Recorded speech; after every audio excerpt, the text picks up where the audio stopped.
বিবিরা মাঝে মাঝে খুনসুটি করতো, নবীরে ধরতো, এটা নাই ওইটা নাই এটা দেন। একবার সব বিবিরা টাইট করে ধরছে, ও নবী, আয়েশার ঘরে যেদিন থাকেন সাহাবারা বেশি হাদিয়া পাঠায় কেন? আমাদের ঘরে যেদিন থাকেন পাঠায় না কেন? কালকে জুমার নামাজের পরে ঘোষণা দিবেন সবার ঘরে সমান সমান হাদিয়া। বিশ্বনবী বললেন আবু বকরকে সবাই ভালোবাসে, তাই আবু বকরের মেয়ের ঘরে যেদিন আমার ডেট পরে থাকার সময় ওই দিন হয়তো বেশি হাদিয়া পাঠায়, তোমাদের ঘরে পাঠায় না। আমার বলার কোনো সুযোগ?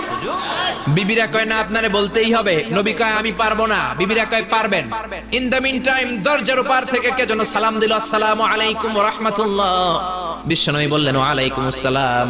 বিশ্বনবী বুঝতে পারলেন সালামটা আমার ওমরের সালাম।